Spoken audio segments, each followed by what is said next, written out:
Today's Talk About It Tuesday question is, why do people say that if I want to increase my wealth, I have to change my social circle? Ooh, this is a very emotionally sensitive issue for many people, because you don't want to feel like you're abandoning people. You don't want to feel like you're selling out. But you only ask this question or have issues with this question when you first underestimate the impact that your social circle has on your wealth. And two, when you don't understand that the things that you do to get you to your level of wealth aren't the same things that people do on the next level. So there's this misunderstanding that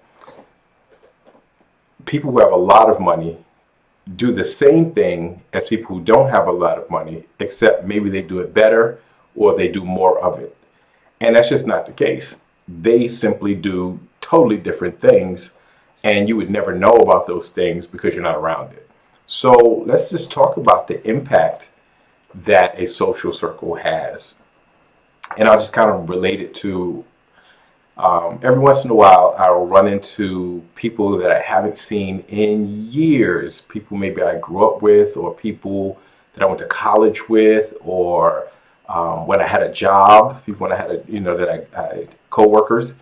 And after the initial pleasantries and the reminiscing about the good old days, we don't really have anything in common to talk about after that. And so what happens is, because we grew apart, our life experiences gave us different perspectives on the world. And so what do I mean when I say different perspectives? So what my observation is depending on your social economic status, it impacts your sense of agency. And what does that mean? Your sense of personal power and your ability to control your income and control your ability to grow wealth. The lower you are on a social economic status, the less opportunities you see more challenges and obstacles. You see less pathways forward, and you perceive that there are more people, institutions, organizations that are intentionally hindering your progress.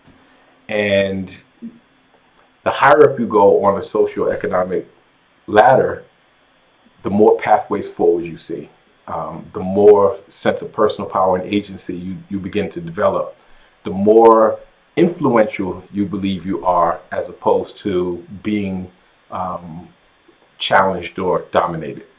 So your whole idea of the political world, the economic world, the social world changes the more you go up on the socioeconomic ladder.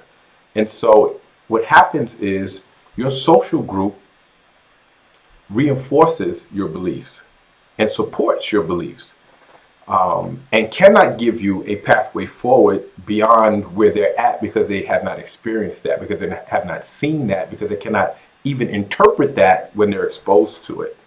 And so if you are at, and I can go back when I was a middle class worker, everybody who I associated with who was on the middle class gave me all the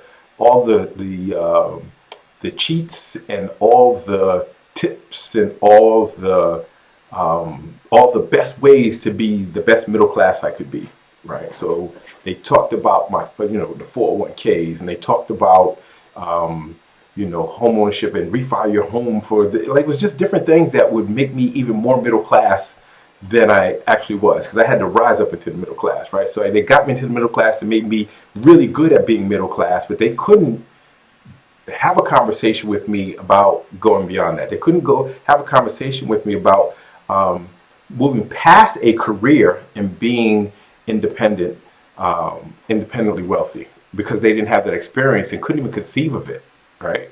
So the perspective was different. The conversations are totally different. You can't talk about things you haven't experienced, and not knowledgeably, right? You can say, "Oh, I read this article, or I saw it on the internet," but you can't really have that conversation with me because you didn't have that experience. You can't tell me how to navigate that road. You can't tell me, what obstacles to avoid and what's the pathway of least resistance. You can't tell me that because you haven't experienced it. So the conversations are totally different. You can't talk to me about opportunities that you haven't ever seen, right? So conversations are totally different. Um, I think the places that you will get invited to will be different, right? So when I say invited to, I'm talking about not only social events, but different networking events and business functions and political functions, and so what's the value of being invited to those places? You have even more conversation with people beyond your social circle. You'll make connections in those places. You'll hear about opportunities, and if you have good social skills, you'll be invited into those organizations. You'll be invited into those opportunities. You'll just the secondary introductions that you'll get will be so valuable, right? And you have to learn how to nurture those relationships so that your network grows and grows and grows. So your network has a network, and their network has a network, and so it will support your growth and development. It will give you avenues forward that you didn't know existed. Um, I think that it is so critical um, to change that because all those things turn into you becoming influential, right? And so now, instead of voting for a politician, you have one-on-one conversation with a politician that you put ideas in their ear. You kind of bend them a certain way.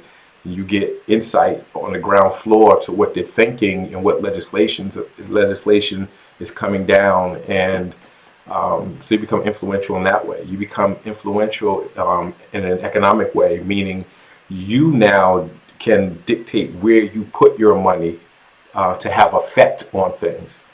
You now, instead of being an employee, become an employer, and then you can raise people up. I think just changing your social circle can ultimately make you influential in a lot of different ways. Where, like I said, certain circles, you're not really that influential. You're not really feeling the personal power that you have. You don't have access forward, and so it's not your social group's fault, right? That's your social group, and social groups become self-reinforcing. So values become self-reinforcing, actions become self-reinforcing. All these things become self-reinforcing by the group. And so to get to another level, you have to leave that group. And it's not a total abandonment of the group. Like I said, I run into people, I still say hi, we still reminisce about the good old days, but I know I can't talk to them about money, right? I can't, and even when they have questions about money, I can only tell them a certain amount because they just can't understand, right? It's just don't have that experience and that vision, that view, to understand some of the things on another level. So if you want to raise your wealth, you have to hang around people who are at least at that level that you're trying to get to. And again, it's not all the time. Of course, you can, you hang out with your friends from 30 years ago, have a night you go out, and that's cool. But you're not going to be talking to them about how to grow wealth because they just don't know. So I know it's an emotionally charged question, very challenging for people, but if you want to ascend, you have to be around people. And it's the same with anything, right? You want to be fit, you can't hang around, your fat friends, right?